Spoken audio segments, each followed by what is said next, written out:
Hi students, today we will discuss stress strain diagram, and after discussing stress strain diagram we will discuss strain hardening. So to understand the concept of strain hardening, I have taken one example here. This question came in GATE 2019, so I will explain this example so that we can understand the concept of strain hardening. So before going to study strain hardening, I will explain stress strain diagram. Now I will draw a stress strain diagram here.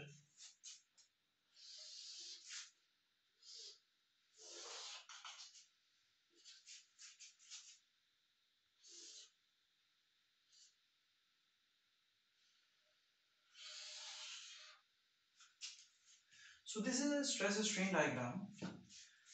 Along the x-axis we take strain,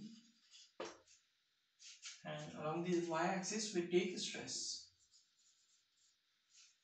And this diagram, the shape of this diagram, from where we will get this diagram? We will get this diagram by performing an experiment on Universal Testing Machine, UTM. So this diagram we got from the tensile testing on Universal Testing Machine. Okay, and this diagram is only for mild steel. This is only for mild steel. For other materials, for other different materials, the shape of the stress strain curve will be different. This is only for mild steel.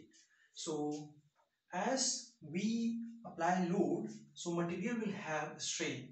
So we will plot this curve by getting the values of stress and strain, or we can in some machines we are getting this curve automatically. Some machines are giving us. So this point is O, and we have here one point. This is A, then we have B, then we have C, here we have D, and then we have E. Sorry, this is E. We have E here, then we have final point. This is F. So what are those points representing here? From O to A, material is elastic and it will follow Hooke's law. So up to A, point A represents proportional limit. We call it proportional limit.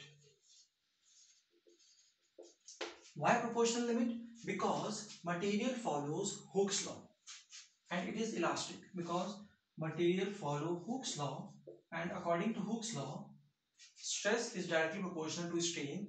Therefore, point P is known as proportional limit, Hooke's law. Material follows Hooke's law up to point A. And then we have a point B. This point B is known as elastic limit. Is known as elastic limit. What do you mean by elastic limit? Means up to this point, material will be elastic. It will not follow Hooke's law now. After A, material will not follow Hooke's law, but it will be elastic. Means if you will release the load, it will regain its original shape. There will be no permanent deformation in the material. So up to B, material will not have any permanent deformation. If you will release the load, then material will gain its original position. There will be no permanent deformation in the material. So up to B, material is elastic, and up to A, material follows Hooke's law. But after A, material do not follow Hooke's law. Material will be only elastic now. Now what is point C? Point C is initial yield point. Initial yield point or upper yield point. And then we have D. D is lower yield point. Point D represents lower yield point. So after B, B is elastic limit. After B, as B crosses the B point, then what will happen? Material can have yielding. Material can have permanent deformation. Okay. So C is upper yield point, D is lower yield point. These are the yield points, and DE represents strain hardening. DE represents strain hardening.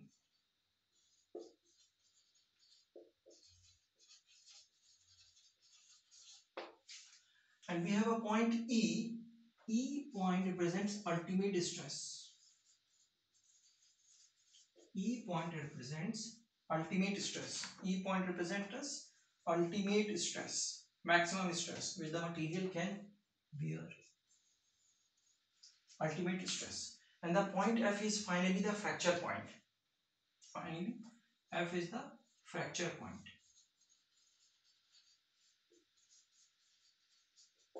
So A is the proportional limit, proportional point. B is elastic limit, initial yield point, lower yield point.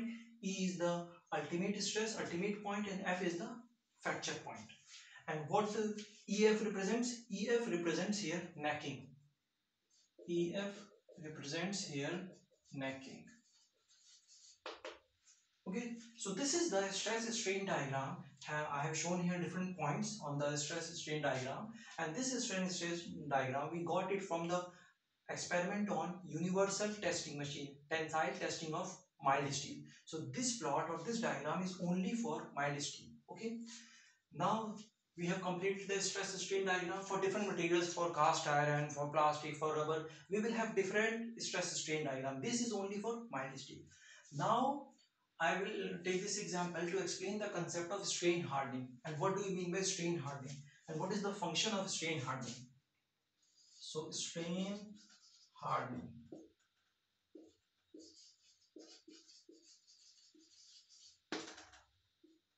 So what do you mean by strain hardening?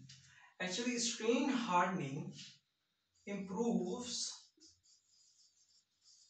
the yield strength, improves the yield strength of the material. How does it improve the strength of the yield strength of the material? So we will consider this example to explain this concept. So we have a diagram here, question is given here, in which we are loading the material from O to P. This is showing loading, and P is the initial yield point. This is the yield point. This is the yield point. Okay. Then as we know that after as we crosses the point P, then there will be some permanent deformation in the material. So from P we reaches point Q. So Q is the strain hardening, the material is a strain hardened to point Q. So at P yield is at P point we have a stress 180 megapascal, and at point Q we have a stress 210 megapascal. Okay, so this is a diagram. We got this from experiment. So OP is loading, then we have given more load which is point Q, then at point Q we stop loading, we do not apply load. Okay, now at point Q we releases the load. So as we releases the load, material follows this path QR. Instead of following this path QPO, material now follows QR path which is parallel to OP. Because why it is following the QR path? Because after P, material enters the yielding region. It will have permanent deformation. If we releases the load before P, then material will follow this path. If we will release the load before point P, material will follow this path. But as we have crossed the P point, which is the yielding point, after point P we will have yielding, we will have permanent deformation. So at point Q we stop the load, and after unloading it will follow this path QR. So what is QR? QR represent us unloading. We are releasing the load. So it follows QR path, and this OR, this region, this distance OR, it gives us permanent strain or permanent deformation of the material. OR gives us permanent deformation of the material. So this is the permanent deformation in the material, and this is due to strain hardening. Okay, now how it improves the yield strength of the material? Earlier, now if we will again apply the load, now if we will again apply the load after unloading, this is unloading. Now if we will again apply the loading again, when we will again loading, then it will follow this path, and up to point Q it will be elastic. So this after this point Q, it can have yielding. So before up to this point Q there will be no, if you apply load and comes here, and if it releases the load, then it will follow this path. Okay, it will follow this path. There will be now the yield strength of the material is increased. Earlier it was P point, now it has reached to point Q. It will be elastic up to point Q. So we have increased the strength as its elastic limit is increased. So obviously its yield strength will also increase. So how we have increased the yield strength of the material? First of all, we have applied the load. It follows OB path. Then we have applied furthermore. It reaches point Q up to 210 megapascal. After reaching point Q, we have released the load. We have released unloading. We have done unloading, and we reaches point R. So this is the permanent deformation in the material. Now, if we will again apply the load on the material, on the same material, then it will follow this path, and up to point Q, it will be elastic. There will be uh, no permanent deformation if we reaches here and releases the load. So now the yield strength of the material is increases up to 210 megapascal. Earlier it was 180 megapascal. Now it can have yielding after point Q. Before point Q there will be no yielding. So we can call it as the new yield point. This is the new yield point. Up to this there will be no yielding. So for this question our answer will be 210 megapascal. The value of the stress at which the material yields again, now material will yield again at point after point Q before crossing 210 megapascal. But our rupture point will be same. It will have some rupture point here, so it will remain same due to strain hardening, but its elastic limit or yield strength will increase. But rupture point or ultimate stress of the material will be same, but only its yield strength will increase, and its yield strength will increase and its ductility will decrease.